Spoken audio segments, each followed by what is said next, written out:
السلام عليكم، ازيكم عاملين ايه؟ ان شاء الله هنعمل مع بعض بوتفور العيد. كل سنة وانتم طيبين. هنعمل بوتفور فاخر حرفيا مفهوش غلطة، رسمته ثابتة بيدوب دوبان.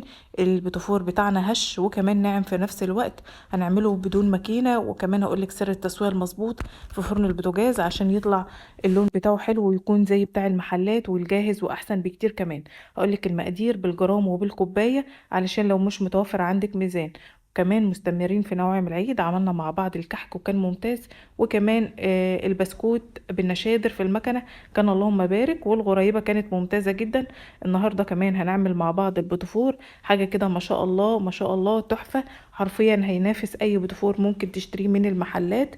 البوتفور بتاعنا بيدوب حرفيا، ما فيهوش غلطة، ممتاز جدا ممتاز جدا. هقول لك كل التفاصيل وكل التريكات اللي انت محتاجة تعرفيها، بس اهم حاجة تابع معايا الفيديو للاخر، وكمان اشتراك في القناة ولايك للفيديو بتاع النهاردة. ويلا كده بينا نسمي الله ونبدأ. معايا نص كيلو من الدقيق، لو هنعايره بالكوباية او بمج الشاي العادي يبقى 4 كوبايات او 4 مجات. سعة المج 125 جرام. هننزل عليه بذرة ملح او حاجة بسيطة خالص من الملح، علشان ده هو اللي بيظبط الطعم بتاعنا. نوع الدقيق اللي انا مستخدماه دقيق متعدد الاستخدامات، الكوثر، وانا كنت مستخدماه في البسكوت وكان ممتاز، وكمان استخدمته في الغريبة وكان ممتاز جدا. الدقيق بتاعنا منخول علشان ندخله فراغات او شوية هواء، وكمان لو في اي تكتلات. معايا 400 جرام من الزبدة، لو هنعايرها بمج الشاي العادي يبقى كوبايتين بمج الشاي العادي. الزبدة بتاعتنا طرية بدرجة حرارة المطبخ، مش جامدة قوي طالعة من التلاجة وناشفة، ولا كمان سايحة علشان نقدر نشتغل فيها. هنزل عليها بكوباية من السكر. السكر بتاعنا سكر بودر مطحون وكمان نخلينه كويس قوي. الكوباية دي ساعتها 150 جرام. لو هتعملي السكر في البيت ما ينفعش ان انتي تعمليه حبيبات، تعيريه حبيبات وبعد كده تنخليه، لا كده هيبقى الميزان بتاعه مش مظبوط.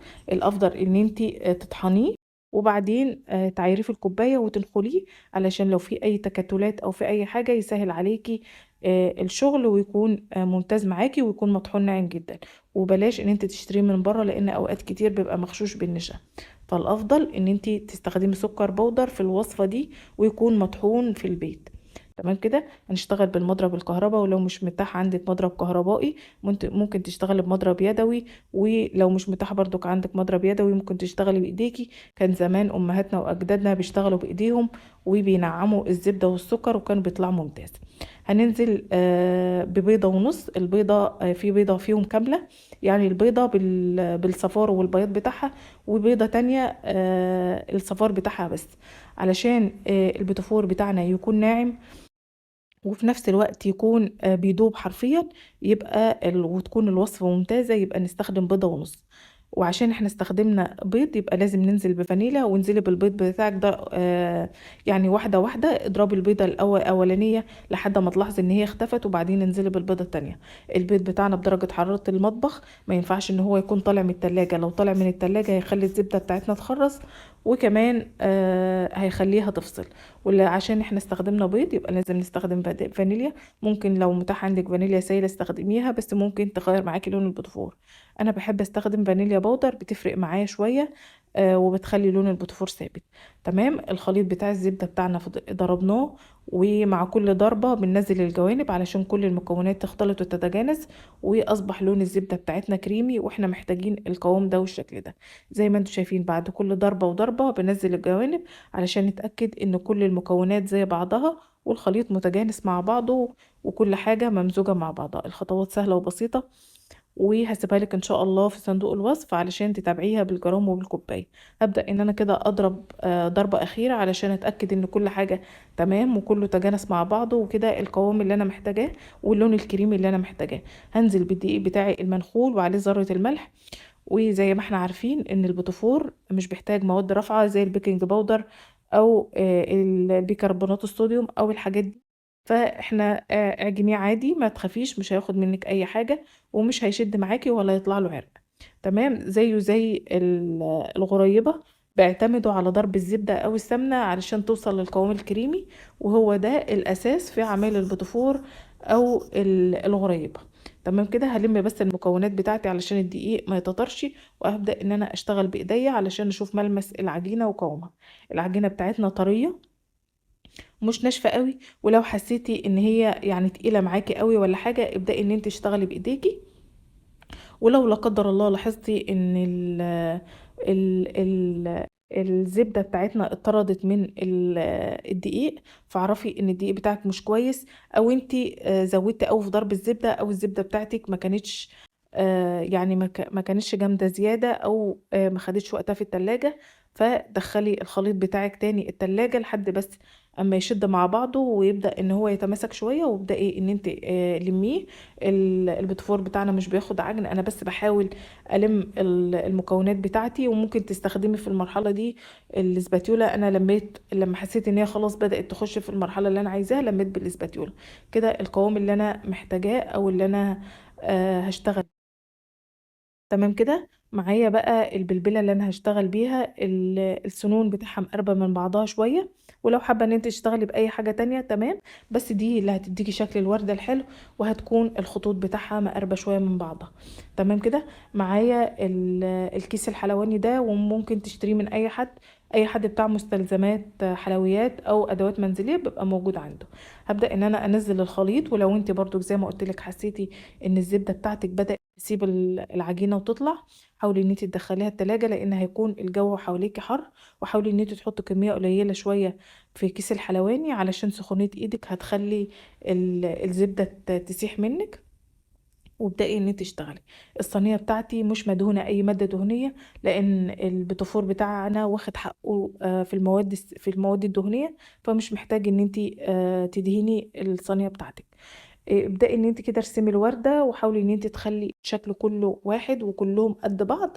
ولاحظي ان القوام بتاعنا او الخليط بتاعنا سلس تحت ايدك، وبينزل بكل سهولة. ولو لاحظت ان هو تقيل ومش بينزل معاكي بسهولة، فاعرفي ان كده الوصفة بتاعتك فيها غلطة. والأفضل عشان تطلع معاكي مظبوطة، ويطلع البوتفور معاكي مظبوط، تشتغلي بالجرامات علشان تكون مظبوطة معاكي.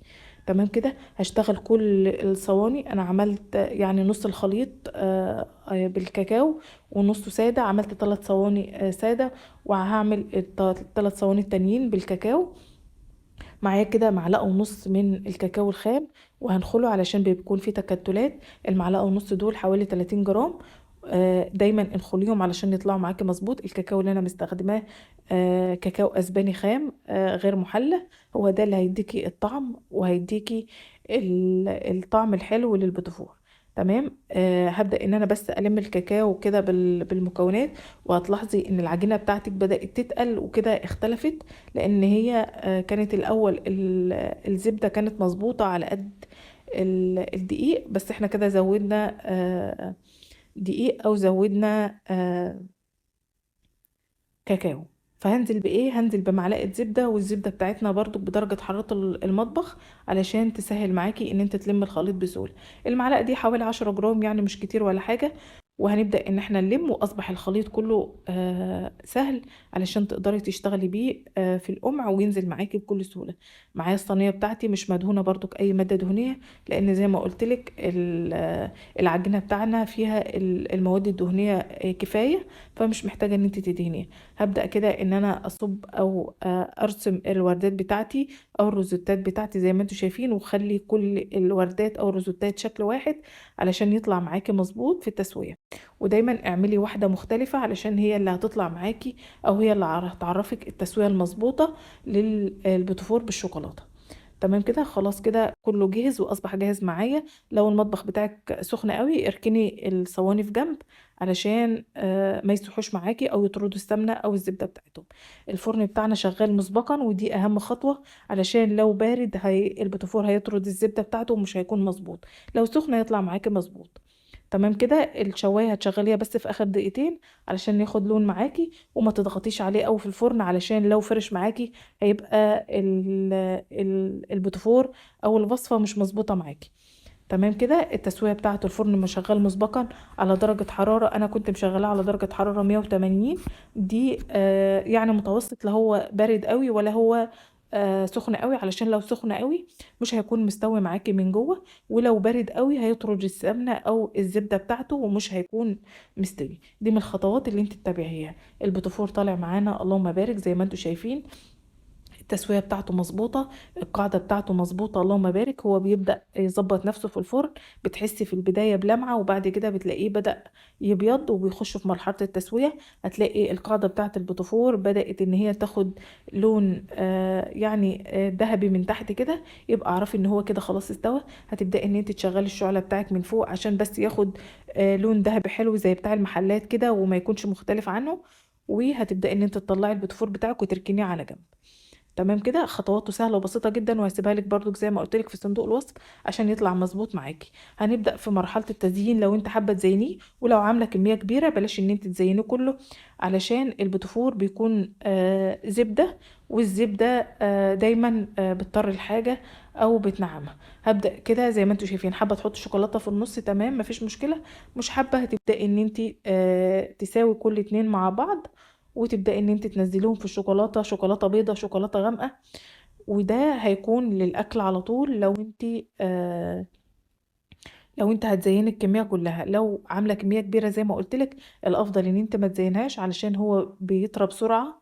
وأهم حاجة طريقة حفظه، هتجيبي علبة محكمة الغلق وكيس ودايما تحفظيه فيها تمام. وزي ما انتم شايفين الكمية، انا ما عملتش كل الكمية شوكولاتة، انا بس زينت كمية بسيطة علشان الاكل، والباقي هحتفظ بيه. الطريقة بتاعته سهلة وبسيطة ومش بياخد معانا وقت ولا مجهود. وكده يبقى وصلنا لنهاية الفيديو. اتمنى الفيديو بتاع النهاردة يكون عجبكم، ولو اول مرة تشوفوني وتتابعوني اشتراك في القناة ولايك للفيديو بتاع النهاردة. مشاهدة ممتعة.